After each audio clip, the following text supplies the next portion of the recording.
예술이 일상이 되는 시간, 안녕하세요. 위클리 아르테 진행을 맡은 유혜빈입니다. 오늘도 정혜윤 그리고 이라윤 아나운서와 함께하겠습니다. 안녕하세요. 안녕하세요. 네, 어느덧 3월도 중순을 향해 달려가고 있습니다. 아직까지는 아침, 저녁으로 공기가 조금 쌀쌀하지만 이제 낮에는 제법 따뜻해지고 있는데요. 요즘 출퇴근길 지하철을 타다 보면 조금 달라진 점이 생겼습니다. 바로 바쁘게 오가는 사람들 사이에서 클래식 음악이 나온다는 건데요. 저도 오늘 아침 출근길에 들으면서 왔는데 잠깐 스쳐 지나가는 음악 한 곡이지만 그래도 그 순간만큼은 마음이 한결 가벼워지는 걸 느꼈습니다. 이렇게 예술은 우리의 일상 가까이에서 자연스럽게 스며들고 있는데요. 오늘 저희 위클리 아르테에서도 다양한 공연들 준비했으니까요. 끝까지 함께 해주셔도 좋을 것 같습니다. 자, 그럼 첫 번째 픽 스테이지 혜윤 아나운서가 준비해 주셨는데요. 오늘은 어떤 작품일까요? 이제 제법 거리에 봄꽃이 피기 시작을 하잖아요. 꽤 이 봄 소식이 들려오고 있는데 이 봄은 분명히 따뜻하고 화사한 계절이긴 하지만 역설적이게도 누군가에게는 가슴 시린 기억을 꺼내게 만드는 시기이기도 한 것 같습니다. 오늘은 그 마음속 깊은 곳에 엉켜있는 한을 아주 뜨겁고 시원하게 풀어내줄 특별한 무대를 하나 가져왔습니다. 네, 오늘 혜윤 아나운서가 굉장히 감성적인 그런 멘트로 문을 열어주셨는데 한이라는 단어를 들으면 왠지 모르게 코끝이 조금 찡해지잖아요. 그리고 또 저희가 흔히 한 하면 슬프고 또 처량한 분위기를 먼저 떠올리게 되는데 그럼 오늘 소개할 작품은 좀 다른가요? 네, 맞습니다. 오늘 저희가 만나볼 작품은요. 초연 당시 대학로를 그야말로 뒤흔들었던 화제작인데요. 뮤지컬 홍련입니다. 이 작품은 우리에게 너무나 익숙한 고전설화죠. 장화 홍련전의 홍련과 바리대기 신화의 바리를 무대로 불러낸 작품인데요. 이 저승의 재판장이라는 서구적인 틀 안에 한국의 전통 씻김굿을 락 음악으로 녹여낸 작품인데 그 에너지가 정말 대단합니다. 이 홍련은 2024년 초연 당시에 예매처 평점 9.9 그리고 전석 매진이라는 놀라운 기록을 남기면서 이미 그 가치를 입증한 바 있는데요. 제9회 한국 뮤지컬 어워즈에서 작품상을 받으면서 작품성까지 인정받았었습니다. 이번 2026년 재연은 공연장을 충무 안트센터 중극장 블랙으로 옮겨서 더 밀도 높은 무대를 선보인다고 하는데요. 백문이불여일견이겠죠. 작품에 담은 강렬한 색채가 담긴 트레일러 영상 함께 만나보고 오겠습니다.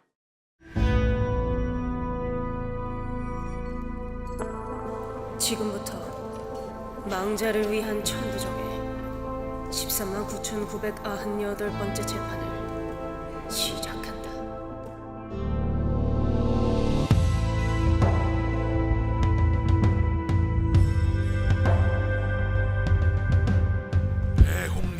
배홍련.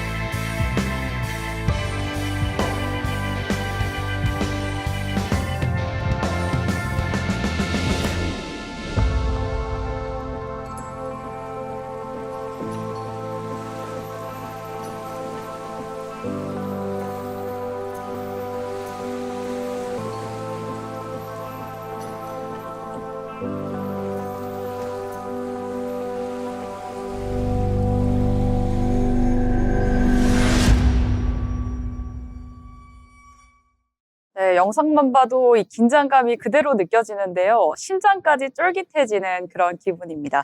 네, 붉은 포승줄이 허공을 가르는 모습이나 또 거친 밴드 사운드가 마치 구판의 절규처럼 느껴져서 좀 뭔가 온몸에 소름이 돋는 영상이었습니다. 네, 저도 이렇게 영상을 보는 내내 숨이 멎을 것 같다 이런 느낌이 들었는데요. 이렇게 저승의 재판장이라는 배경도 신선하고 또 저는 무엇보다 배우들의 눈빛이 정말 매섭다고 느꼈는데요. 그런데 혜윤 아나운서, 홍련과 바리가 저승에서 재판을 받는다는 설정이잖아요. 구체적으로 어떤 내용일까요? 네, 궁금하시죠? 그래서 자세하게 설명드려보려고 하는데요. 이 이야기는 저승의 천도정이라는 곳에서 시작됩니다. 이곳에 아버지를 살해하고 동생까지 해쳤다는 무시무시한 혐의를 받은 소녀, 홍련이 끌려오는데요. 이 홍련은 자신이 단죄를 내린 것이니 죄가 없다고 당당하게 주장을 하지만 사건의 기억은 어딘가 모르게 뒤섞여 있습니다. 이 저승신인 바리는 이 재판을 통해 홍련의 잊힌 기억들을 하나씩 소환하면서 진짜 진실을 추적해 나가는데요. 이 과정이 아주 흥미로운 게 우리가 알던 권선징악의 이야기가 아니라는 점입니다. 이 홍련과 바리를 현대적인 관점에서 가정 내 폭력의 피해자로 재해석을 하는데요. 이 홍련이 왜 아버지를 향해서 칼을 들 수밖에 없었는지, 그리고 그 뒤에 숨겨진 상처와 침묵이 무엇인지를 아주 아프게 파고들고 있는 작품입니다. 네, 고전 속의 인물을 좀 현대 상처 입은 아이들로 그럼 투영을 한 거네요. 네, 그래서 관객들이 많이 울고 공감하는 것 같습니다. 네, 홍련의 그 복잡한 심경을 담은 노래도 정말 궁금해지는데요. 네, 맞아요. 이 홍련의 노래들은 대부분 락 사운드를 기반으로 하고 있는데요. 이 억눌린 분노를 마치 구판의 절규처럼 쏟아내는데 특히 주인공인 홍련이 자신의 내면을 고백하는 이 괴물이라는 곡이 굉장히 전율 그 자체라고 합니다. 2026년에 재연에 새롭게 합류한 이지혜 배우의 폭발적인 성량으로 함께 들어보시죠.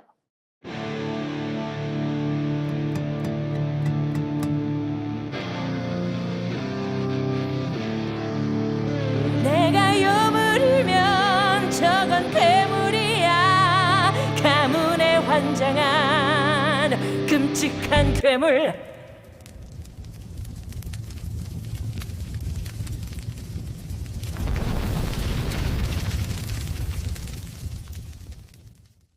와, 진짜 그 이지혜 배우의 그 절규하는 듯한 그 고음이 진짜 인상 깊은 것 같습니다. 그러게요. 노래 제목은 괴물이지만 사실은 살기 위해 발버둥 치는 마치 어린아이의 외침처럼 들려서 너무 가슴이 아프기도 했는데요.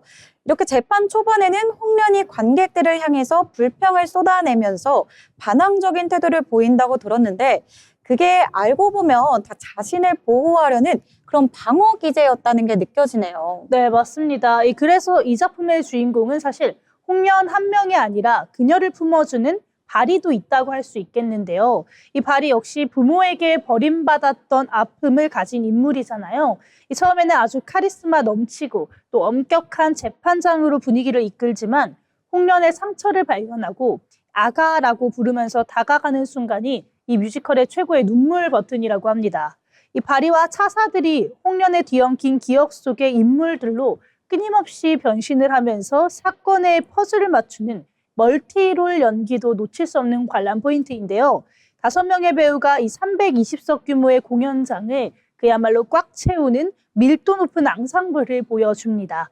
홍련과 바리가 서로의 상처를 마주하며 부르는 넘버도 있는데요. 함께 감상해 보시죠. 이 홍나연 배우와 이아름솔 배우가 부르는 내 얘기의 결말입니다.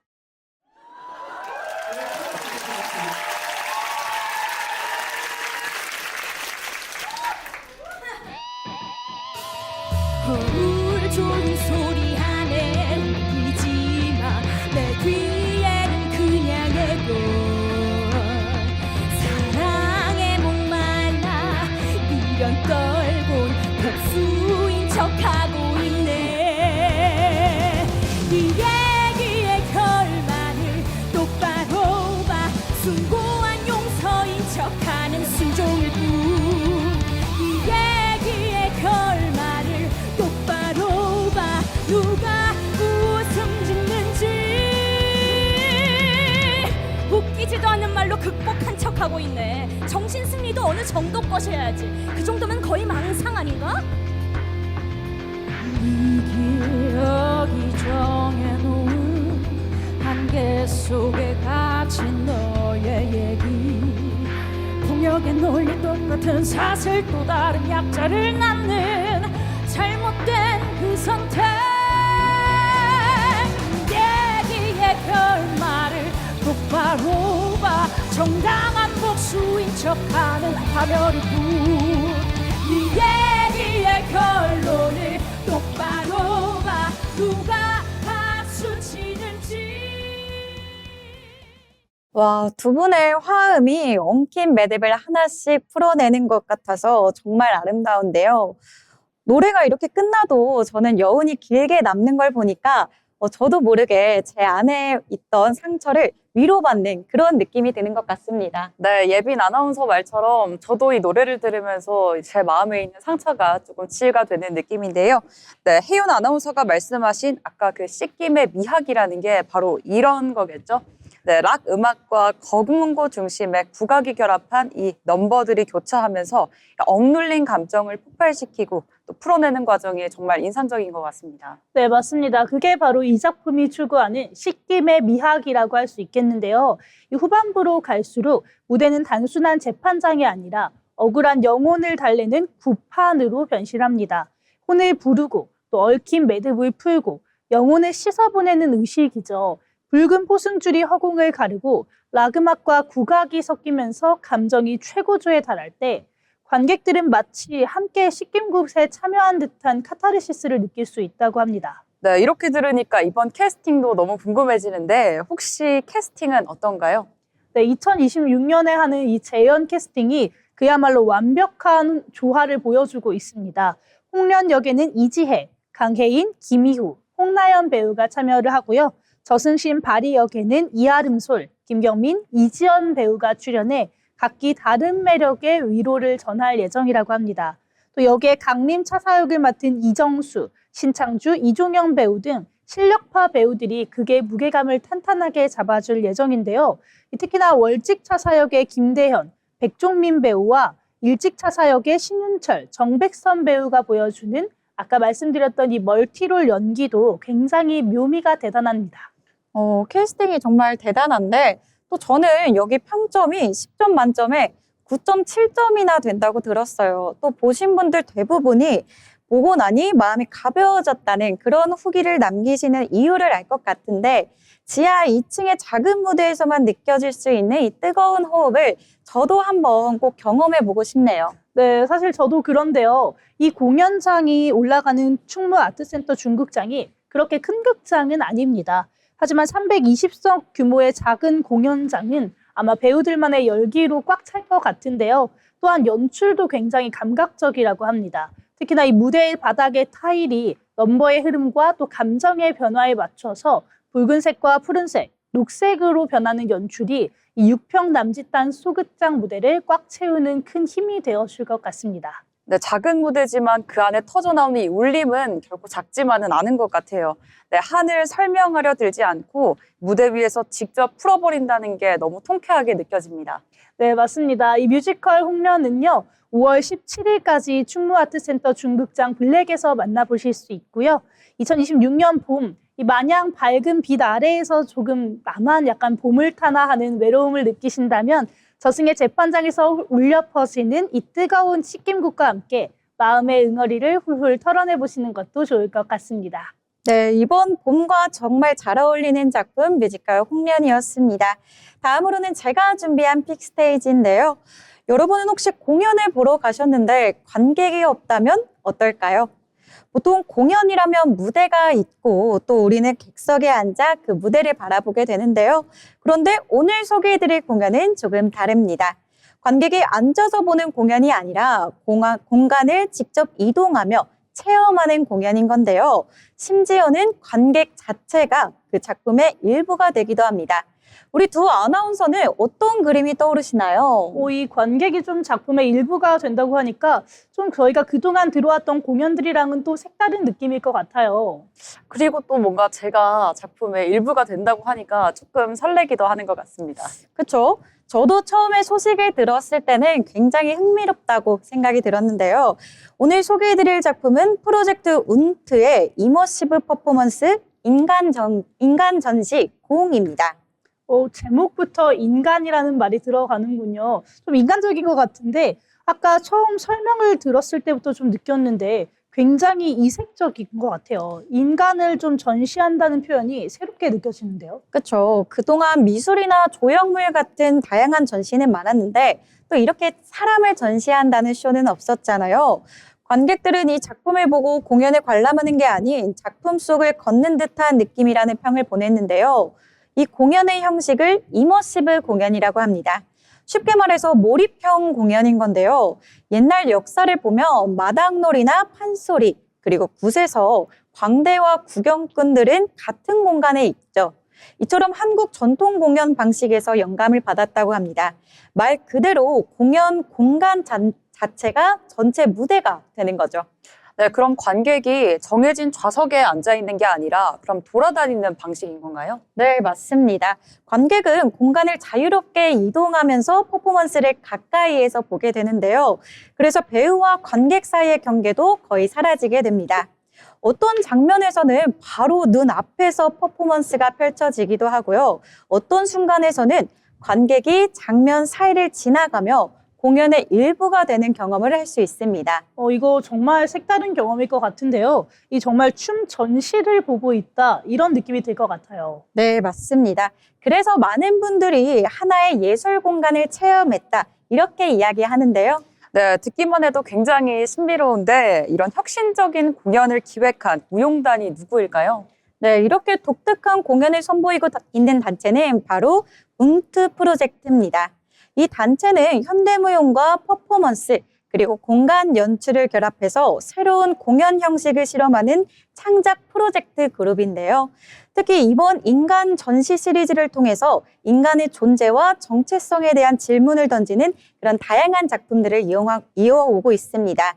이 인간 전시 프로젝트는 한 작품으로 끝나는 게 아니라 여러 작품이 이어지는 시리즈 구조인데요. 그중에서도 먼저 오늘 소개해드릴 작품은 2022년에 공연된 퍼스널 컬러 중 옐로우입니다. 우리 혜윤 아나운서는 옐로우 하면 어떤 장면이 떠오르실까요?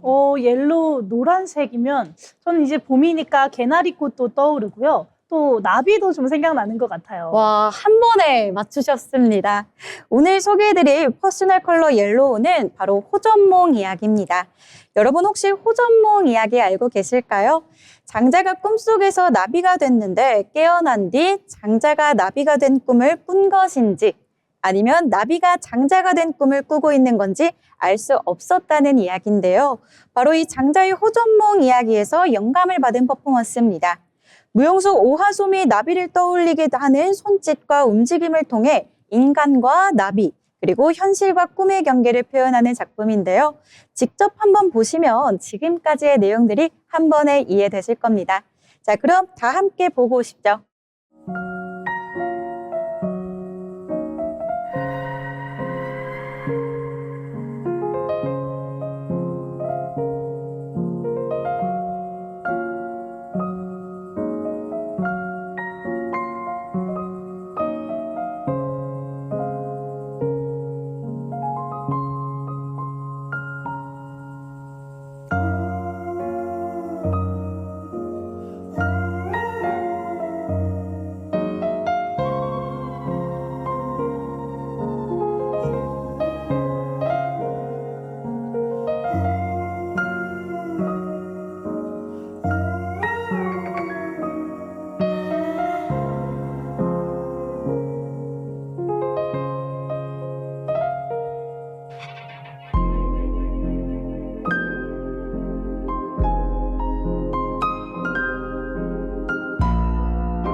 와, 진짜 몸이 나비처럼 움직이는 게 신기하네요. 특히 손끝 움직임이 굉장히 섬세해서 뭔가 진짜 날개짓 하는 듯한 느낌이 드는 것 같아요. 네, 맞아요. 방금 말씀하셨던 것처럼 특히 팔과 손을 사용해서 나비의 움직임을 표현하는 장면이 굉장히 인상적인데요. 그리고 중간에 작은 나비가 등장하면서 호전몽 이야기를 더 상징적으로 보여주는 것 같습니다. 그리고 이렇게 인간전시 시리즈는 인간의 존재에 대한 질문을 다양한 방식으로 확장하고 있는데요.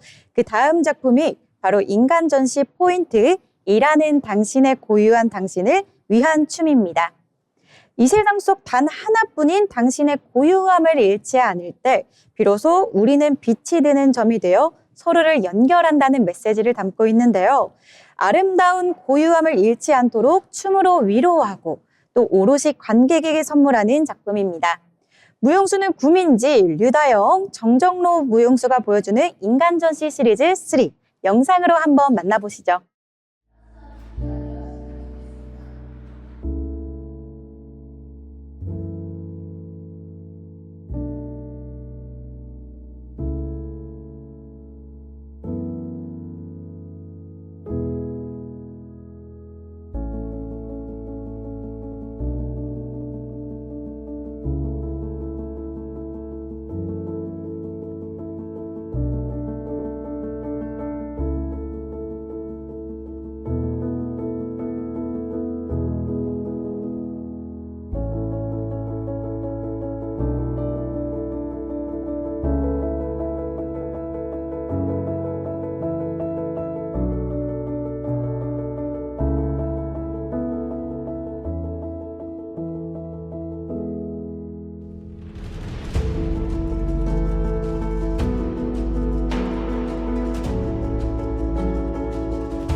이번 작품은 또 분위기가 다르네요. 아까 작품보다 조금 더 따뜻하고 부드러운 느낌이에요. 네, 맞습니다.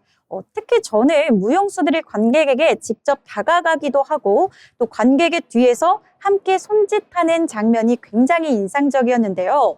말 그대로 인간의 고유함을 인정하고 또 그를 위로해주는 그런 느낌이 들었습니다. 네, 저도 영상을 보면서 괜히 울컥하고 위로받는 느낌이 들었습니다. 네, 그럼 지금 공연되고 있는 인간전시 시리즈도 있을까요? 네, 가장 중요한 부분이죠. 인간전시 프로젝트는 지금까지 계속 이어지고 있습니다. 바로 지금 공연되고 있는 작품이 인간전시 공인데요. 이번 작품의 키워드는 바로 공입니다. 동양 철학에서 말하는 공은 모든 존재가 고정된 실체 없이 끊임없이 변화한다는 상태를 의미하는데요. 이 작품은 불완전한 흔들림 속에서 인간이 어떻게 자기 삶을 사랑하고 또 스스로의 존재를 찾아갈 수 있는지 그 질문을 던지는 퍼포먼스입니다.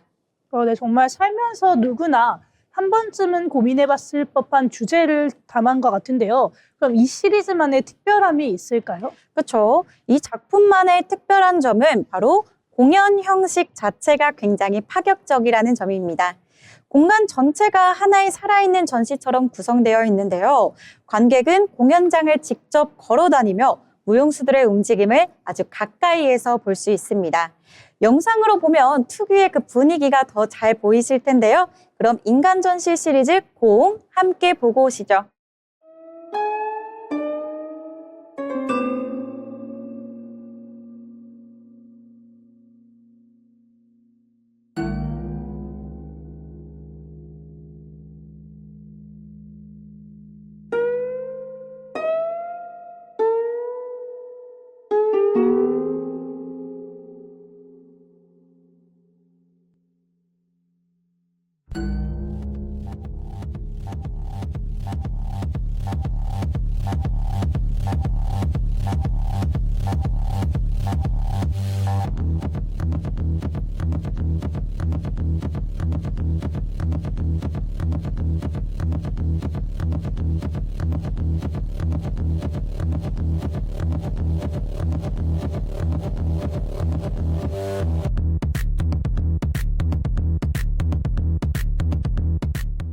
와, 분위기가 정말 강렬하네요. 너무 신기한데요. 약간 현대미술 전시 같은 느낌도 좀 들고요. 맞아요. 무용수들의 움직임도 굉장히 자유롭고 실험적이고요.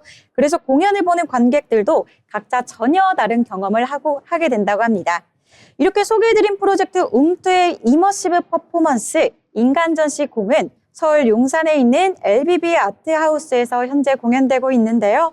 공연 기간은 2월 27일부터 4월 5일까지입니다. 기존 공연과는 전혀 다른 새로운 예술 경험을 만나보고 싶은 분들께 추천하고 싶은데요. 직접 공간을 걸으며 인간 전시를 만나보셔도 좋을 것 같습니다. 자, 그럼 저번 주에 처음 보여드렸던 코너죠. 다양한 책 정보를 소개해드리는 위클리 북 시간인데요. 오늘도 라윤 아나운서가 준비해 주셨습니다. 라윤 아나운서, 오늘은 어떤 책이 준비되어 있을까요? 네, 위클리 아르테에서 매주 한 권의 책을 소개해드리는 시간 위클리 북입니다. 네, 오늘 소개해드릴 작품은 현실과 판타지가 따뜻하게 어우러진 소설입니다. 네, 바쁜 일상 속에서 잠시 쉬어갈 때 읽기 좋은 책인데요. 네, 이미애 작가의 장편 소설 달러구트 꿈 백화점입니다. 네, 이 작품은 사람들이 잠든 뒤에만 열리는 특별한 공간, 꿈 백화점을 배경으로 다양한 꿈과 감정을 그려낸 책입니다. 네, 지금부터 이 책이 어떤 작품인지 함께 이야기 나눠보도록 하겠습니다. 네, 정말 꿈 백화점이라니 제목부터 좀 상상력을 자극하는 것 같은데요. 혹시 정말 꿈을 사고 파는 설정일까요? 네, 맞습니다. 네, 이 소설의 가장 큰 특징은 꿈이 하나의 상품처럼 존재한다는 건데요. 달러구트 꿈 백화점은 잠들어야만 입장 가능한 세계의 가장 유명한 랜드마크입니다. 네, 이곳은 수많은 꿈 제작자들이 만든 다채로운 꿈을 판매하는 곳이죠. 네, 마치 우리가 마트에서 물건을 고르듯 손님들은 자신의 상황과 필요에 맞는 꿈을 구매하게 되는데요. 네, 소설은 취업 준비생이던 주인공 페니가 이 신비로운 백화점에 입사하면서 겪는 에피소드를 중심으로 내용이 전개가 됩니다. 네, 그럼 주인공 페니는 어떤 성격을 가진 인물일까요? 네, 페니는 호기심이 많고요. 그리고 따뜻한 시선을 가진 인물입니다. 네, 처음에는 꿈 백화점이라는 낯선 공간에 당황하기도 하는데요. 점차 손님들의 사연을 이해하고 꿈이 가진 의미를 배워가게 됩니다. 이 과정이 이 작품의 중요한 성장서사로 이어집니다. 판타지 설정이기는 한데 결국에는 사람 사는 이야기라는 느낌이 좀 드는 것 같아요. 네, 맞습니다. 이 책에서 기억에 남는 장면이 혹시 하나 있으실까요? 네, 페니는 수많은 이들의 꿈의 직장인 달러구트 꿈 백화점으로 기적적으로 합격하게 됩니다. 네, 백화점 사장인 달러구트는 외형은 할아버지 같지만 꿈에 대한 깊은 철학과 지혜를 가진 인물인데요. 네, 페니는 면접에서 꿈은 인생에 영향을 끼치지 않고 내일을 만들어주는 것이라는 자신의 소신을 밝혀서 합격을 하게 됩니다. 네, 그녀는 이곳에서 일하면서 꿈의 세계와 현실 세계의 경계를 넘나드는 다양한 손님들과 이야기를 하게 됩니다. 이렇게 듣기만 해도 굉장히 흥미로운데 그럼 또 다른 사건이 생기게 될까요? 네, 백화점 각 층에서 벌어지는 특별한 거래, 백화점은 여러 층으로 구성되어 있습니다. 네, 각 층마다 다른 종류의 꿈이 진열되어 있는데요. 네, 페니는 입사 후에 각 층을 돌며 백화점 시스템을 익히게 됩니다. 네, 1층은 예약된 꿈이나 귀한 꿈을 취급하는 공간인데요. 네, 1층 매니저인 위고 아주머니는 현실 세계의 연애 문제를 꿈을 통해 해결하는 데 굉장히 능숙한 분입니다. 2층은요, 평범하고 일상적인 꿈들이 나열되어 있는데요. 네, 2층 매니저, 모 그리는 완벽주의자고요. 그의 층에서는 최상의 맛있는 음식 꿈처럼 보편적이지만 고품질의 꿈을 다루고 있습니다. 네, 3층은 획기적이고 액티비티한 꿈들이 많이 모여 있고요. 다른 사람의 삶을 살아보는 꿈이 대표적인 꿈이고 꿈 제작자 아델이 주로 활동하는 층이기도 합니다. 네, 4층은 낮잠용 꿈이나 그리고 동물들의 꿈이 모여 있는 곳입니다. 네, 매니저 스피도는 일처리는 빠르지만 수다가 많은 인물로 묘사가 되고 있습니다. 정말 이 층마다 다른 꿈을 판매하는 것도 흥미롭고 이 인물들도 굉장히 흥미롭네요. 네, 맞습니다. 그리고 이 소설의 가장 독특하고 핵심적인 설정은 바로 후불제 설정인데요. 네, 손님들은 꿈을 꾸고 잠에서 깨어났을 때 이 느끼는 감정을 백화점에다가 지불하게 됩니다. 설렘, 위로, 안도감, 자신감 같은 긍정적인 감정들은 병에 담겨서 백화점 금고에 저장되고 이후에 은행에서 돈으로 환산하게 됩니다. 후불제라니 굉장히 신선하네요. 저도 꿈을 꾸고 일어났을 때 드는 그런 감정들이 떠올리게 되는데요. 네, 맞습니다. 소개해드린 이 달러구트 꿈 백화점은 단순한 판타지를 넘어서 우리 삶의 위로와 격려의 역할을 하는 책입니다. 네, 꿈엔 제작자들은 단순히 쾌락을 주는 꿈이 아니라 현실의 문제를 해결하고 앞으로 나아갈 힘을 주는 꿈을 만드는데요. 네, 달러구트가 페니에게 이렇게 말합니다. 자신의 삶을 살아가는 방법은 두 가지가 있다. 첫째, 아무리 삶에 만족할 수 없을 때는 바꾸기 위해 최선을 다한다. 그리고 두 번째, 방법은 쉬워 보이지만 첫 번째 방법보다 어려울 거란다. 그는 이어서 두 번째 방법은 바로 만족할 수 없는 자신의 삶을 있는 그대로 인정하고 받아들이는 것이라고 덧붙였습니다. 네, 책을 읽는 내내 제가 평소 얼마나 잠을 생산성 없는 시간으로 치부했는지 반성이 되기도 했는데요. 네, 이 작품이 많은 독자들에게 사랑받는 이유는 바로 이런 점이 아닐까 싶습니다.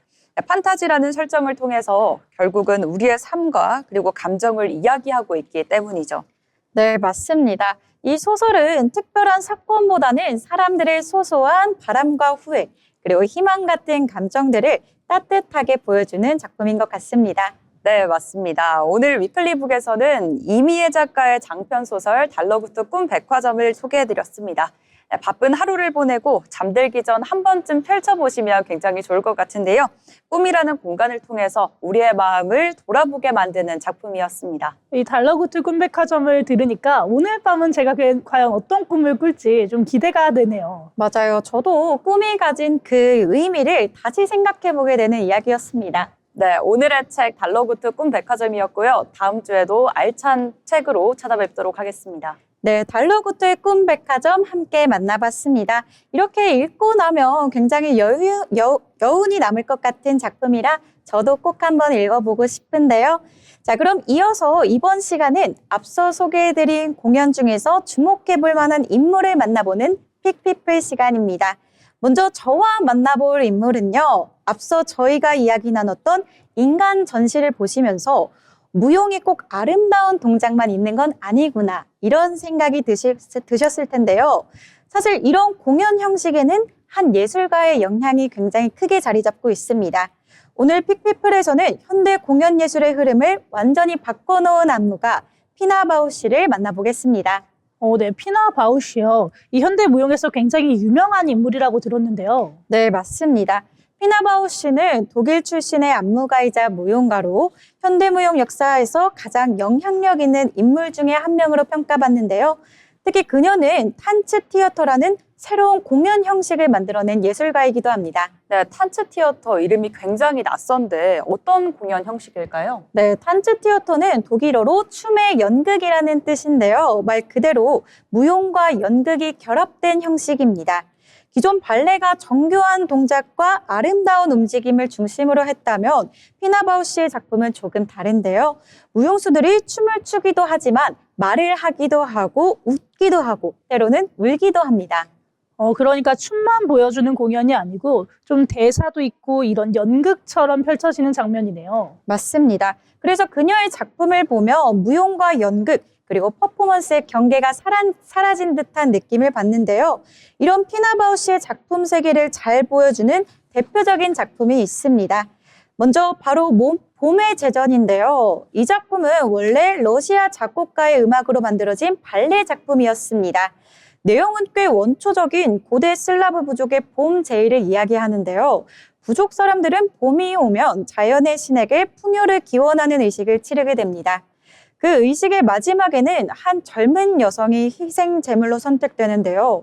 그리고 그 여인은 신에게 바치는 의식으로 죽을 때까지 춤을 추게 됩니다. 이 강렬한 이야기를 피나 바우시는 새로운 방식으로 재해석했는데요. 무대 전체를 흙으로 덮어버린 것이 가장 큰 특징입니다. 무용수들이 맨발로 흙 위를 뛰고 또 구르고 서로 밀치며 춤을 춥니다. 인간의 원초적인 본능과 집단의 에너지를 표현한 작품인데요. 자, 그러면 봄의 제전 영상으로 만나보시죠.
와, 분위기가 정말 강렬하네요. 이 무대가 흙이라서 그런지 좀 움직임 하나하나가 굉장히 거칠고 원초적으로 느껴지는 것 같습니다. 네, 특히 저는 좀 무용수들이 다 함께 움직일 때 에너지가 폭발하는 느낌을 받았습니다. 맞습니다.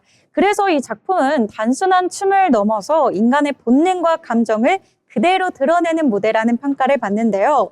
그리고 두 번째로 또 하나 유명한 작품이 있죠. 바로 카페 밀러입니다. 이 작품은 피나 바우시의 자전적인 기억에서 출발했는데요. 피나 바우시는 어린 시절 부모님이 운영하던 카페에서 사람들을 바라보며 자랐다고 합니다. 그 기억을 바탕으로 만들어진 작품이 바로 카페 밀러입니다. 무대 위에는 의자와 테이블이 가득 놓여 있고요. 무용수는 눈을 감은 채 그 사이를 걸어 다니게 됩니다. 그러면 다른 무용수가 계속 의자를 치워주면서 부딪히지 않도록 길을 만들어 주는데요. 이 장면을 통해 피나 바우시는 사람과 사람 사이의 관계, 외로움, 그리고 의존을 표현한 작품입니다. 듣기만 해도 굉장히 궁금하고 신선한데요. 자, 그러면 카페 밀러 영상으로 함께 보시죠.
네, 이번 작품은 또 분위기가 완전 다르게 느껴지는데요. 이 아까 봤던 봄의 제선이 굉장히 강렬한 에너지였다면 이 작품은 훨씬 좀 쓸쓸하고 고요한 느낌이 드는 것 같습니다. 네, 그리고 특히 눈을 감고 걷는 무용수, 그리고 그 앞에서 계속 의자를 치워주는 장면이 저는 굉장히 인상 깊었습니다. 맞아요. 누군가 계속 길을 만들어주지 않으면 부딪힐 수도 있는 상황이잖아요. 그래서 많은 평론가들은 인간관계의 은유라고 이야기를 했습니다. 이렇게 오늘 픽피플에서는 현대 공연 예술의 흐름을 바꾼 안무가 피나 바우시를 만나봤는데요. 앞서 소개해드렸던 인간 전시 같은 실험적인 공연들 역시 이런 예술적 흐름 속에서 이어진다고 볼 수 있겠습니다. 피나 바우시들의 작품 굉장히 다양하니까요. 한 번쯤 만나보시면 좋을 것 같습니다. 자, 그럼 다른 인물도 만나봐야겠죠. 혜윤 아나운서, 이번에는 어떤 인물을 준비해 주셨을까요? 네, 앞서 저와 함께는 뮤지컬 홍련을 만나봤었죠. 이 창작 뮤지컬 홍련의 굉장히 강렬한 무대였는데요. 맞아요. 무대 분위기가 굉장히 압도적이었잖아요. 저는 특히 객석을 가득 채운 관객들이 다 함께 눈물을 흘리면서 위로를 받는 감정이 굉장히 인상적이더라고요. 네, 맞습니다. 그리고 이 작품 제9회 한국 뮤지컬 어워즈에서는 400석 미만 부분 작품상까지 수상하면서 대중성과 작품성을 모두 인정받았다고 들었는데요. 네, 맞습니다. 이렇게 뜨거운 사랑을 받는 작품 뒤에는 당연히 세상을 좀 따뜻하게 바라보는 창작자가 있겠죠. 오늘 픽피플에서는 우리에게 익숙한 옛날 이야기를 지금 이 시대의 위로로 탈바꿈시킨 홍련을 쓴 작가, 배시연 작가에 대해 이야기해볼까 합니다. 네, 고전 소설인 장화홍련전과 설화인 바리대기를 엮었다고 들었어요. 사실 어릴 때 저희가 다 책으로 읽었던 그런 옛날 이야기인데요. 이거를 어떻게 요즘 청년들이 열광하는 이야기로 새롭게 바꿀 수 있었는지 작가님의 기획 의도가 굉장히 궁금합니다. 네, 맞습니다. 이 배시연 작가는 아주 독특한 질문에서 이 작품의 뼈대를 세웠다고 합니다. 우리나라 전설 속 처녀 귀신들은 꼭 죽고 나서야 억울함을 호소하러 사또를 찾아갈까 하는 의문이었죠. 배시연 작가는 전설 속의 그 억울한 귀신들의 모습이 누군가가 죽고 난 뒤에야 비로소 사회적 문제로 인식이 되는 이 요즘의 안타까운 사건들과 참 비슷하다고 느꼈다고 합니다. 그래서 가정폭력으로 희생된 장하와 홍련, 또 그리고 딸이라는 이유로 버려졌지만 죽은 이들을 이끄는 신이 된 바리대기를 불러서 하나의 무대로 모았다고 합니다. 듣고 보니까 정말 그러네요. 사실 옛날 이야기 속에 맹목적인 효도라는 가치가 있잖아요. 현대의 관점에서 보면 일종의 폭력이나 또 학대일 수도 있었겠다 이런 생각이 드는데 이렇게 그걸 현대적으로 다시 읽어낸 거네요. 네, 맞습니다. 이 작가님의 시선이 굉장히 다정한 게 그 부분인 것 같은데요. 자신을 버린 부모마저 구하는 바리대기의 행동을 일반적인 희생이 아니라 타인의 아픔을 내 것처럼 껴안을 수 있는 깊은 공감과 사랑으로 다시 해석했다고 합니다. 이렇게 두 이야기가 만나면서 뮤지컬 전체가 하나의 거대한 씻김굿이 되는데요. 이 씻김굿이라는 게 억울하게 죽은 이의 한을 달래고 또 깨끗하게 씻겨서 좋은 곳으로 보내주는 우리나라 전통 의식 중에 하나인데요. 넋을 부르고 그들의 억울한 말을 들어주고 또 마침내 한을 씻어주는 그 과정을 뮤지컬의 서사 구조로 아주 영리하게 가져왔습니다. 네, 보통 굿이라고 하면 조금 무섭거나 미신적인 부분이 좀 강하게 느껴지는데 사실 이제 누군가의 억울한 마음을 실컷 들어주고 달랜다는 의미로 보니까 정말 좀 아름다운 치유의 과정처럼 느껴지는 것 같아요.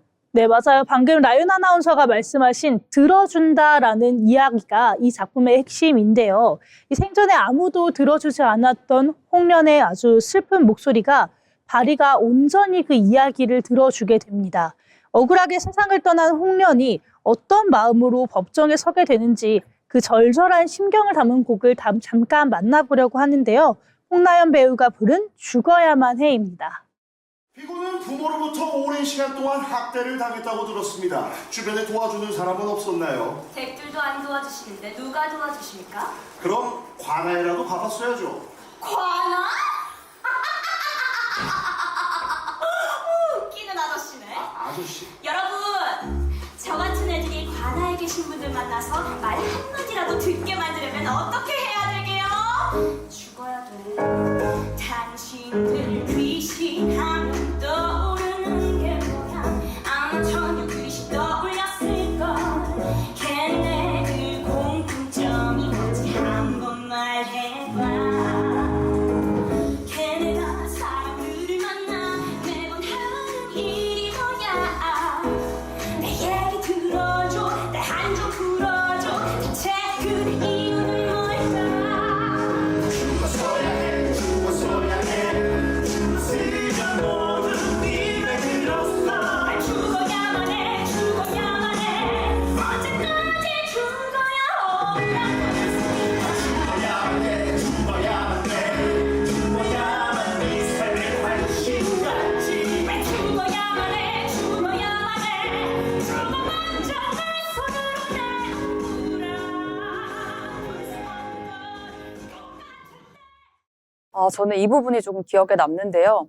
저 같은 애들이 관아에 가서 말 한마디라도 제대로 듣게 하려면 죽어야 된다는 이 홍련의 체념, 이 섞인 이 마음이 음악에 고스란히 담겨 있는 것 같아요. 강렬한 비트 속에 묻어나는 이 처절함이 가슴을 되게 좀 아프게 하네요. 맞아요. 또 음악도 굉장히 독특하다 느껴졌는데요. 전통적인 구세의 음악이 들어있으면서도 또 현대적인 락 음악이 섞여 있어서 전혀 지루하지 않았거든요. 오히려 답답했던 속이 뻥 뚫리는 느낌도 받았습니다. 네, 그 부분이 이 박신혜 작곡가와의 훌륭한 협업이 빛을 발한 부분인데요. 배시연 작가와 박신혜 작곡가는 무려 4년이라는 시간 동안 치열하게 고민하면서 이 홍련이라는 작품을 다듬어 왔다고 합니다.